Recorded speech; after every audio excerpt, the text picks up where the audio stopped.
আসসালামু আলাইকুম রহমতুল্লাহি ওয়া বারাকাতুহু।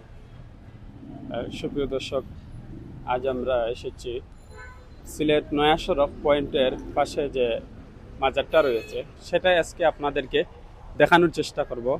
এই মাজারে যিনি শুয়ে আছেন তিনি হচ্ছেন হাফিজ বুলবুল শাহ রহমতুল্লাহি আলাইহি।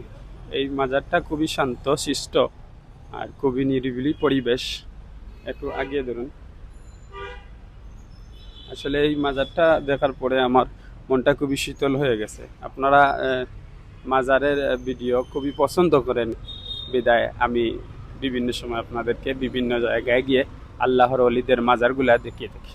তো আমাদের সাথে আছেন এই মাজারের খাদিম সাহেব, সম্মানিত খাদিম সাহেবকে আমি কিছু প্রশ্ন করব। আচ্ছা, এই মাজারে আপনি কতদিন ধরে আছেন খাদিম হিসাবে? 6-7 বছর হইবে। 6-7 বছর। 6-7 বছর ধরে আছেন এই পাশে। তো আপনার খাওয়া দাওয়া কিভাবে হয়? না, আমি হোটেলে কাজ করি তো, আম্বরগানা হোটেল আছে না। আপনি এমনি আম্বরখানা হোটেলে কাজ করেন আর ওখানে এন ঝাড়ু টাড়ু দেন, পরিষ্কার করেন আল্লাহর ওলি। তো বিনামূল্যেই নাকি না, না কোনো একটা মূল্য দেওয়া হয়?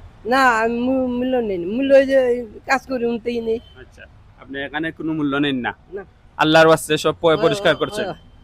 ওই আলহামদুলিল্লাহ, আপনাকে আল্লাহ জাযা দান করুক। খুবই খুশি হলাম যে আপনি বিনামূল্যে, মানে কোনো অর্থ ছাড়া আপনি যে এই মাজারের খেদমত করছেন। আলহামদুলিল্লাহ। সবার কাছে একটাই অনুরোধ থাকবো, আমার এই চাচার জন্য সবাই দোয়া করবেন। তিনি বিনামূল্যে কোনো অর্থ ছাড়া, বেতন ছাড়া এই মাজারের খাদিম হিসাবে তিনি আছেন। এমনকি তানোর ছোট্ট জায়গাটা আসলে এই যে সিটি ইয়ে আছে না, সিটি সিটি জায়গা কর্পোরেশনের জায়গা, জায়গা লুকায় মাঝে মধ্যে চেকে আসে। চেকে আসে মাঝে যে মধ্যে এসে চেক করে। পয় পরিষ্কার যাতে থাকে। জি। আপনি যখন থাকতেছেন পয় পরিষ্কার থাকে, পানি জমে না থাকলে মশা মাছি জন্ম নয়। এটা সিটির লোকের ভাগে ভাগে আসতে চেক করে, সরকারের মানুষ খোঁজ খবর নেয়, খোঁজ খবর। এটা খুবই ভালো জিনিস। আর